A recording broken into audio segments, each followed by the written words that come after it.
E venho aqui falar-vos deste livro, mas antes de mais quero agradecer-vos por se terem feito à estrada num sábado como este, em que é tão difícil chegar aqui com tanta gente, e vésperas de Natal, loucura consumista, e ainda para mais para ouvirem falar sobre a Coreia do Norte, que se calhar a partir é um tema pouco habitual ou pronto, fora do comum. Para mim é sempre um prazer grande estar aqui na FNAC do Chiado, no Chiado. É um lugar onde, ao longo dos tempos e ao longo dos livros que venho publicando, se tornou importante para mim. Alguns amigos que acabo por encontrar aqui, como o Fernando e outras pessoas. O meu amigo, que eu não me lembro o seu nome. O Carlos. Não, mas também são muitas vezes que nos encontramos. Somos brothers, somos. O meu brother Carlos. E outras pessoas que encontro aqui, e pronto, e realmente é sempre um prazer. E neste caso, calhou que fosse a última apresentação de uma sequência de apresentações que fiz com este livro, a ser feita aqui hoje, neste momento. E já tive a oportunidade, por isso, de falar muito sobre a Coreia do Norte e sobre perceber um pouco quais é que são as dúvidas que as pessoas vão tendo em relação à experiência que tive, etc. E também já tive a oportunidade de perceber uma coisa, que é, às vezes não é fácil falar assim para um grupo alargado de pessoas sobre esta experiência ou sobre a Coreia do Norte, na medida em que há, à partida, também níveis de conhecimento muito diferentes acerca da realidade do país. E enquanto que, pronto, isso não é nenhum problema, a Coreia do Norte é um país que fica lá muito longe e as pessoas também não podem saber tudo sobre tudo, não é? No entanto, se calhar para algumas pessoas que saibam mais, às vezes fica um pouco aborrecido ouvir as coisas mais elementares sobre a Coreia do Norte. Enquanto que para outras que tenham menos conhecimentos sobre o país, é um pouco falta saber esses mesmos conhecimentos elementares para poder também ter acesso aos outros que possam ser mais específicos. Por isso eu vou ser muito breve e depois eu gostava que iniciássemos uma conversa. Porque eu acho que assim, de alguma forma, posso ir mais ao encontro daquilo que queiram ouvir.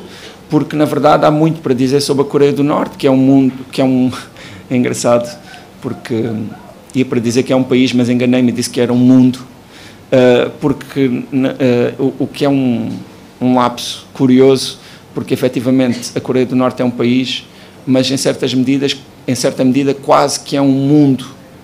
Tal é a diferença que apresenta em relação à nossa realidade.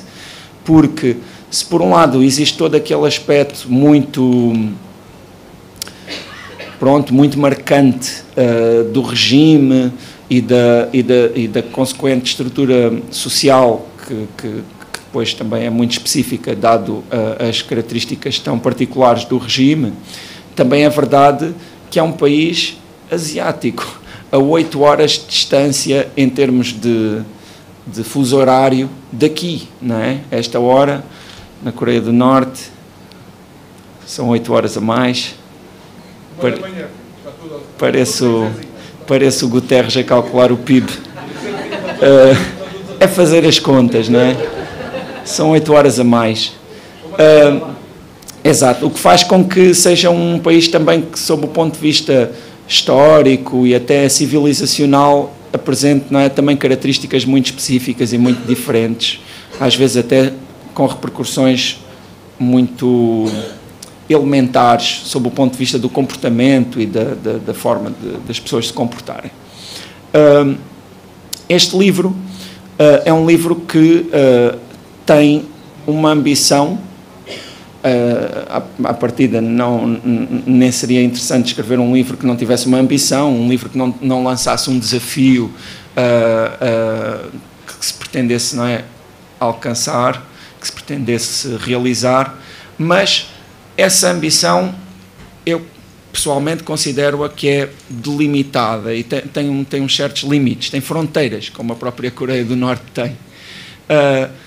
No fundo, este livro pretende dar conta aquilo que o seu princípio, no momento em que imaginei que iria escrevê-lo, foi dar conta do que é uma viagem à Coreia do Norte feita por uma pessoa com as minhas características, mais propriamente feita por mim, não é? Isso é muito determinante no livro, ou seja, o meu olhar, o meu próprio olhar, as minhas próprias convicções, as minhas próprias impressões, não é? É um livro que está muito dependente das minhas interpretações e dos meus sentidos. Não é um livro que pretenda esgotar o assunto Coreia do Norte, que é um assunto que pode ser abordado de múltiplas perspectivas e com uma profundidade em muitos aspectos à qual eu não tive acesso, não é? Porque, como poderão saber, a Coreia do Norte tem esse tal regime de que falei muito específico, que é um regime que assenta, como é óbvio, nas suas características históricas, que tem que, não sei, até posso começar a contar essa história a partir da Guerra da Coreia, que terminou entre aspas, porque não existe um cessar-fogo oficial, mas que de alguma forma as coisas ficaram, em certa medida, na forma como elas estão hoje, em 1953, e foi aí que se fez a divisão da Coreia entre Coreia do Norte e Coreia do Sul, não é? No decorrer dessa Guerra Civil. Guerra Civil essa que aconteceu em plena Guerra Fria e que, portanto, o lado sul teve todo o apoio e toda a influência dos Estados Unidos. O lado norte teve também todo o apoio e toda a influência da União Soviética. E depois foi a partir daí que se foi formando, não é, este regime. Este regime que tem a mão muitíssimo presente do seu líder fundador, normalmente chamado Grande Líder, entre outros nomes, como o Sol da Humanidade, como, aí a imaginação é o limite no que diz respeito às hipérboles que se pode encontrar para chamar ao líder Kim Il-sung, que com o apoio da União Soviética, de alguma forma começou a construir um regime que se baseia numa série de princípios e que, de uma forma muito concreta, e aquilo que hoje em dia mais chamará a atenção, será o próprio culto da personalidade, que atinge limites. Eu acho que, na minha perspectiva, é o mais extremo da história, não apenas da história contemporânea, mas da história em absoluto, porque se é um facto de que já existiram e ainda existem alguns líderes absolutistas e com, às vezes até com herança divina de muitos Estados, também parece que nenhum deles conseguiu um controle tão pleno da sua população como acontece na Coreia do Norte. Mas, portanto, existe esse culto da personalidade que é muito extremo, existe um isolamento absoluto do país.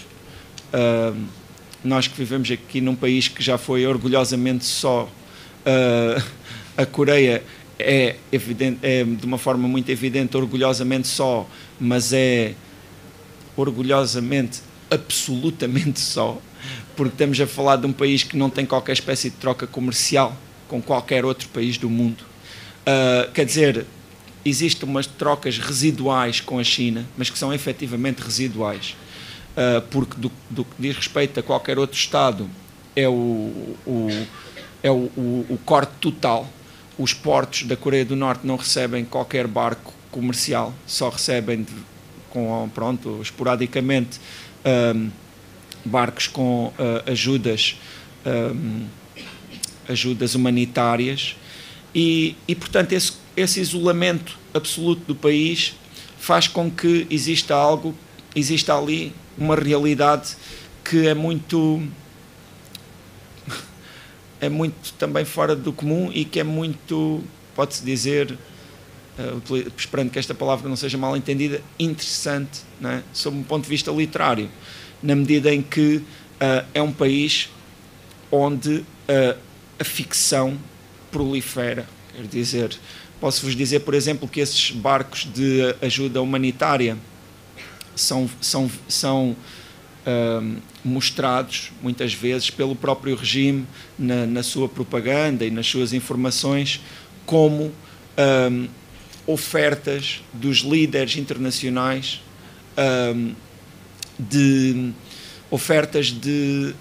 como é que se diz, de homenagem aos líderes norte-coreanos por eles serem tão grandiosos, não é? Por eles trazerem um bem tão grande à humanidade e ao seu povo. Porque, na verdade, existindo esse isolamento completamente hermético do país, existe depois também uma máquina de propaganda que é total e que não tem qualquer espécie de espaço de manobra ou não existe uma margem mínima para questioná-la, e uma máquina de propaganda que está presente em todos os momentos de informação ou de cultura do país, que diz constantemente àquela população que eles vivem no país mais avançado do mundo, mais desenvolvido, e que fora das suas fronteiras, basicamente, é o caos.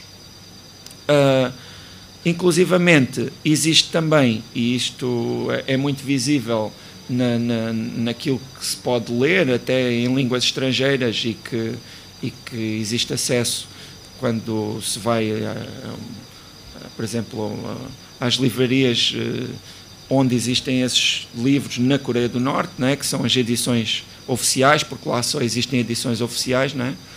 Que inclusivamente dizem às vezes até de uma forma direta que existe uma bondade, ou existe inerente aos coreanos, e aí não se restringe aos coreanos do Norte, mas sim aos coreanos de toda a península, e existe uma maldade inerente a todos os outros estrangeiros, muito particularmente aos americanos e aos japoneses. Os japoneses, em face do papel que tiveram, sobretudo enquanto colonizadores da Coreia, antes da guerra, e os americanos também como resposta ao papel que tiveram durante a guerra e também de alguma forma depois. Sendo que os americanos ainda hoje são uma peça importante em toda a situação que se vive na Península da Coreia, porque os americanos têm bases importantes na Coreia do Sul que, de alguma forma, servem de ameaça ou de dissuasão, ou o que se queira chamar, para os norte-coreanos, não é? Que são muito... Pronto, que têm uma imagem sempre muito belicista em todos os momentos. Logo à partida, na própria formação daquele país e daquela sociedade, porque é um país em que, para lá destas características que eu já referi, também tem outra muito curiosa, que é o facto de ter o quarto maior exército do mundo em termos absolutos. Ou seja, em número de militares, o que é impressionante se pensarmos que a Coreia do Norte tem 24 milhões de pessoas, o que é mais ou menos metade dos habitantes da Coreia do Sul, por exemplo, ou que faz parte do mundo, não é? Onde existem países como a China, com 1.300 milhões de pessoas, ou os Estados Unidos, que eu não sei quantos milhões é que são, mas acho que são pelo menos mais de 300 milhões, não é? Pronto, existem países, não é, muito maiores, e, no entanto, a Coreia do Norte é o quarto país em número de militares, o que faz com que, quando se circula na Coreia, existem sempre militares por todo o lado. O serviço militar obrigatório é de 10 anos para homens e para mulheres, e para além disso ainda existe um número muito grande de voluntários, porque realmente é muito visível que as condições de vida no país são bastante fracas, e apesar de também ser notório que no Exército também existem algumas dificuldades, apesar de tudo é uma posição relativamente boa, digamos assim, na hierarquia social do país. É óbvio que também que esses militares não têm um papel exatamente igual àquele que nós reconhecemos nos militares aqui, não é? Os militares na Coreia do Norte participam em inúmeras atividades, é muito normal ver obras numa casa ou num prédio e estarem militares a trabalhar lá, ou estarem a trabalhar no campo, ou estarem a fazer todo o tipo de trabalhos. Até porque, e esse é um aspecto em que o dito socialismo está muito presente, na Coreia do Norte não existe propriedade privada oficialmente. Não existe propriedade privada, tudo pertence ao Estado e tudo é distribuído pelo Estado, o que faz com que não exista comércio à partida. Se bem que existe algum comércio residual, mas isso é algo que é muito marcante, não é, para quem visita o país, porque não existe comércio, não existe publicidade, não existem bancos, não é? O que está, se calhar não é só mau, também tem as suas coisas positivas. Mas em termos de... em termos de aquilo que é dito, não é? E a Coreia do Norte é um país onde vai uma diferença grande entre aquilo que é dito, aquilo que se vê e aquilo que se imagina. Aquilo que é dito é que o Estado distribui todos os bens e isso é suficiente. Há alguns aspectos em que se vê claramente que o Estado distribui os bens, como por exemplo na roupa, porque a roupa na Coreia do Norte, posso-vos dizer que não está muito próxima das modas aqui. Exato. A alimentação também à partida se imagina, ou oficialmente é algo que está a cargo do Estado, se bem que é muito evidente que as pessoas também fazem o que podem pela vida, sendo que não podem também muito, porque a Coreia do Norte não é um país particularmente fértil sob o ponto de vista agrícola, a agricultura também é muitíssimo pobre. Ver um campo na Coreia do Norte, para mim, eu não tenho assim uma grande comparação, mas sinto que deve ser muito parecido com o que é ver um campo na Idade Média. Não que eu já tenha visto um campo na Idade Média, mas penso que, para mim, pelo menos, é completamente inédito uma imagem de 300 pessoas a cavarem com enxadas. Raramente se vê qualquer espécie de máquina agrícola, são sempre animais ou pessoas a fazerem o trabalho que existe. Mas sob o ponto de vista de cada um procurar as suas formas, também é muito evidente. Qualquer pessoa, qualquer criança, ou qualquer pessoa, seja de que idade for, tem sempre normalmente uma machadinha assim pequenina e normalmente qualquer ervinha é logo apanhada. Mas pronto, assim posso dizer também que esta viagem que eu fiz foi feita sob condições um pouco específicas. Não, a minha intenção era apesar de achar e de sentir que este livro tem uma relação importante com uma área da escrita que eu nunca tinha abordado nos meus livros, embora já tivesse abordado esporadicamente em alguns trabalhos que faço, me pareceu muito interessante também para desenvolver e para me desenvolver com ela, que é o jornalismo. Mas dizia, também tem uma intenção literária importante, porque essa é a minha, não é? É a minha matriz. E essa intenção era, à partida, realmente criar um texto que pudesse sugerir o que é estar lá. E isso parece-me a mim é uma intenção bastante literária, que era justamente criar um mecanismo que desse, que sugerisse essa experiência, não é? O Hemingway tem uma frase que eu não sei de cor, mas que de certa forma diz que tinha a ambição que os seus textos, depois de lidos, constituíssem para o leitor uma espécie de uma experiência, como que uma experiência vivida. Eu acho que isso não é, se calhar para muitos escritores, pelo menos como eu, essa é uma ambição, porque, em primeiro lugar, porque acredito na experiência e acredito que os conhecimentos que nós adquirimos através da experiência, se calhar são aqueles que nós efetivamente adquirimos, porque a experiência da leitura também é uma experiência, porque a experiência de ouvir alguém, efetivamente, também é uma experiência, também é um ato, não é? E por isso eu tentei criar um texto que levasse nessa viagem, que foi uma viagem com grandes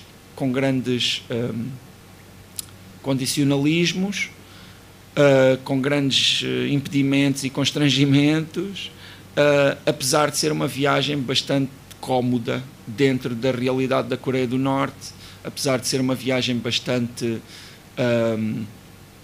privilegiada também dentro da realidade da Coreia do Norte, mas para mim foi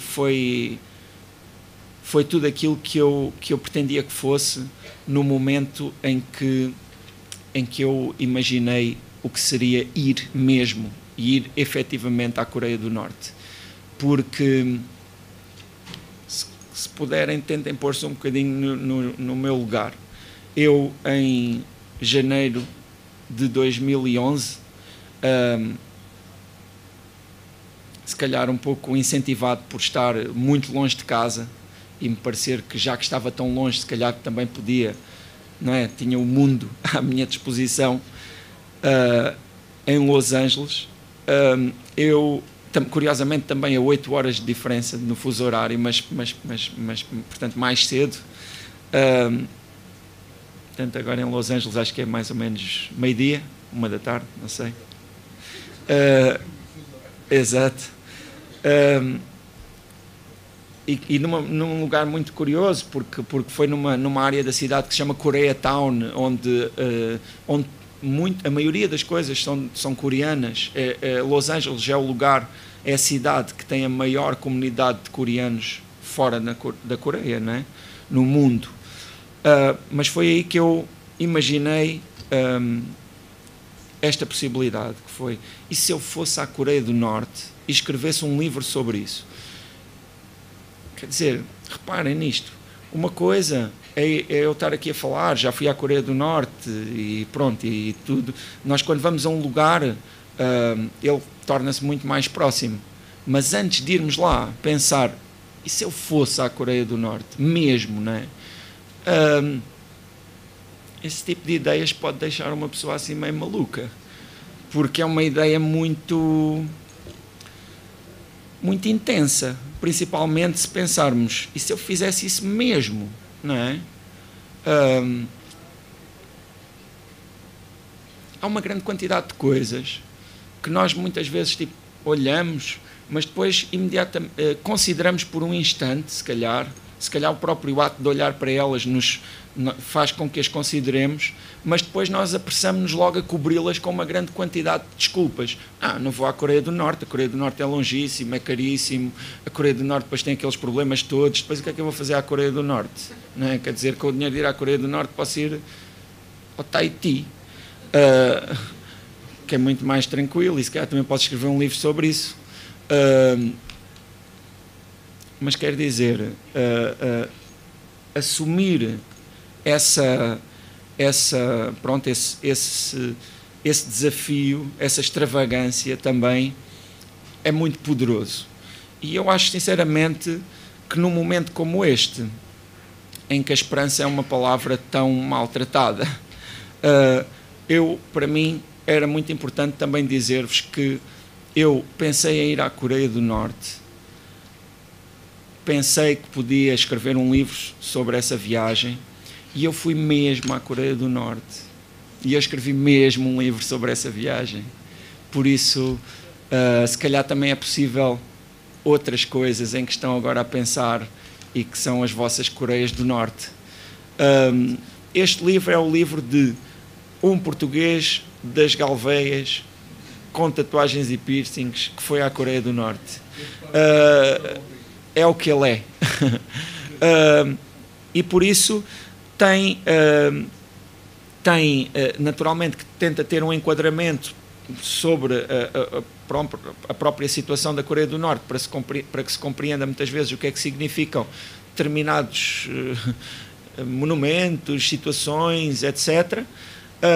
Mas também fala sobre o dia em que eu me senti muito mal disposto por ter bebido água no poço da casa onde eles dizem que nasceu Kim Il-sung, que é também muito duvidoso que ele tenha nascido lá, mas eles diziam que se beber esta água fortalece o espírito.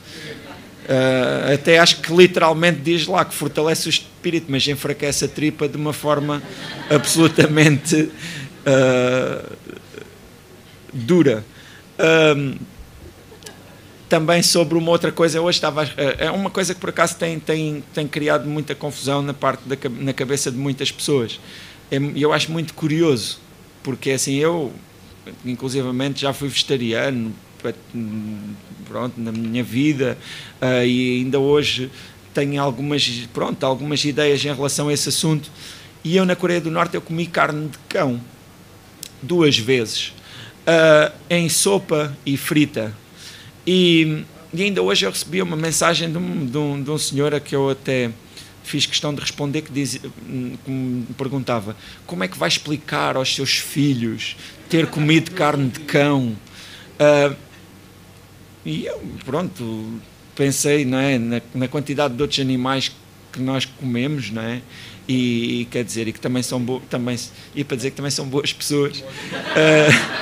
Não são boas pessoas, mas são bem comportados, coitadas das galinhas e dos porcos e das vacas e do não é, tantos bichos, coelhos que se comem por aí.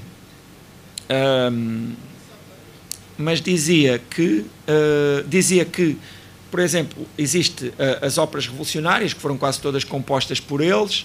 Existe a música de cariz popular, que é sempre patriótica, o que também é uma forma ideológica, porque na minha opinião, a grande essência e o grande centro do regime norte-coreano é o nacionalismo. E existe a música mais pop, não é, no sentido musical, que é sempre política e que tem títulos maravilhosos como Grande General, defender-te-emos com as nossas baionetas até ao nosso último folgo, ou grande, querido líder, aceita esta Kim Il-sung que nasceu no meu coração. Bem, sobre a experiência da fotografia, às vezes há um mal-entendido, que é que não se podem tirar fotografias na Coreia do Norte. Podem tirar fotografias na Coreia do Norte. Aliás, às vezes há regras tão rígidas para isso, como, por exemplo, as grandes estátuas que existem nas principais cidades, nomeadamente em Pyongyang, eles esperam que os estrangeiros que lá vão tirem fotografias, assim como esperam que façam uma vénia também, não é? Toda a gente vai lá fazer vénias. Mas, por exemplo, aí existe um aspecto também muito curioso, que é: não se pode cortar partes da estátua, não se pode tirar fotografias que corta o braço ou que corta as pernas. A estátua tem de ficar completa dentro da fotografia. E isso pode ser verificado por um militar, ou que em qualquer momento pode pedir a um estrangeiro para ver as fotografias. E normalmente as outras pessoas varia, até podem ser simpáticas, mas os militares normalmente não são muito simpáticos, têm sempre uma postura muito rígida.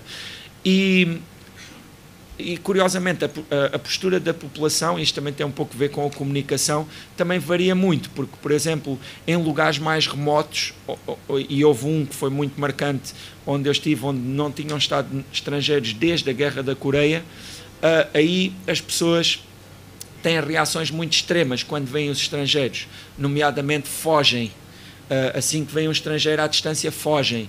E aquilo que as pessoas, por exemplo, também acham mais interessante nos estrangeiros não é aquilo que nós esperaríamos. Por exemplo, eu considerei tirar os piercings antes de ir. Lá não tinha importância nenhuma, porque as pessoas ficavam impressionadas com a barba, ficavam impressionadas com o cabelo, ficavam impressionadas com a minha altura, porque eu era bastante alto na Coreia. Ficavam impressionadas com esse tipo de coisas e muitas vezes fugiam nesses lugares mais remotos ou riam-se, achavam-me graça. Mas em relação à fotografia, existem lugares onde se pode tirar fotografias e onde se espera que se tire, e depois existe uma grande quantidade de lugares onde não se pode tirar fotografias, que é sempre todos os caminhos entre esses lugares, militares, nunca se podem fotografar, e algumas outras coisas. Pronto, a maior parte das coisas não se pode fotografar. Eu tirei muitas fotografias, entre as quais esta. Tirei a fotografia da capa, o que para mim foi uma coisa muito interessante, porque nunca tinha fotografado, nunca tinha tido uma capa de um livro que fosse uma imagem feita por mim. Esta imagem em particular foi feita a caminho desse lugar mais remoto e foi tirada completamente assim, quer dizer, com uma maquininha assim pequenina, e saiu bem por acaso. E saiu também bem por muito aqui por artes da pessoa que fez a capa, que também pôs ali as cores bem e enquadrou a coisa bem. Mas dizia, para terem uma ideia, por exemplo, esta foto foi tirada nesse caminho e foi tirada num momento em que nós tivemos de sair no carro. Era um carro que tinha talvez umas 7 pessoas, mais os guias, portanto umas 9 pessoas, mais o condutor, portanto umas 10 pessoas, e era assim uma, não sei como é que se chama, minivan, chamam os americanos, não é? Como é que se diz? Uma furgonete, não sei. Pronto, era uma carrinha, por acaso gosto desta palavra, uma carrinha, assim para várias pessoas, e nós tivemos de sair porque havia este buraco enorme na estrada, e nós tivemos de empurrar a carrinha para ela passar este buraco. E nós íamos esse grupo mais reduzido, porque nestas partes do país as estradas eram muito más e não permitiam transportes que levassem mais pessoas. Também não havia lugar onde ficassem grupos maiores, e este caminho em particular era um desvio, porque a estrada principal estava cortada por más condições. Portanto, eu até refiro isso no livro. Eu só posso imaginar como é que estaria a estrada principal, porque a estrada secundária estava muito, muito em mau estado. Eu acho que vamos ter de acabar. Não sei se alguém tem assim uma mesmo rapidinha. Pronto, eu tive de assinar vou ser muito rápido, mas eu tive de assinar um papel a dizer que não iria escrever nada sobre isso, mas depois eu cheguei cá e fui ver a validade disso com um advogado e não tinha validade, e por isso escrevi o livro nestes termos. Eu escreveria sempre o livro, mas teria se calhar de colocar uma frase, aquela frase que diz as pessoas e os lugares e não sei o quê são ficção. O que era uma derrota para mim, porque para mim foi muito importante que manter o caráter factual deste livro. E eu não escrevi todo de memória. Eu escrevi porque eu tirava sempre muitas notas, eu enchi vários bloquinhos com notas e também tirava essas fotografias que também me serviam muitas vezes para depois me lembrar de determinados detalhes. E isso às vezes dava um certo constrangimento e uma certa má onda. Tipo, havia as pessoas que não gostavam assim muito porque achavam, ele de certeza que vai escrever sobre isto. Ele diz que não vai, mas porque é que ele está a tirar estas notas todas? E eu dizia, pronto, há pessoas que gostam de tirar fotografias, eu gosto de tirar notas. Eu sou escritor, por isso eu gosto de tirar notas, mas toda a gente sabia que eu era escritor, porque isso também era muito difícil de esconder no momento em que eu estava a preparar a entrada na Coreia. Eu tinha mais receio em relação às fotografias, porque em relação às notas, quer dizer, eu sentia, às vezes havia certos momentos em que eu sentia que eles só não nos punham uma venda e nos tapavam os olhos e diziam, olha, agora vamos tapar-vos os olhos durante 5 minutos, só porque não podiam, quer dizer, porque era contra, não é, os princípios básicos de civilidade. Mas havia muitas vezes em que eu sentia que, que era muito incómodo isso, e às vezes até era um bocadinho ostracizado até pela própria menina Kim, se bem que, pronto, eu também não me importava com isso.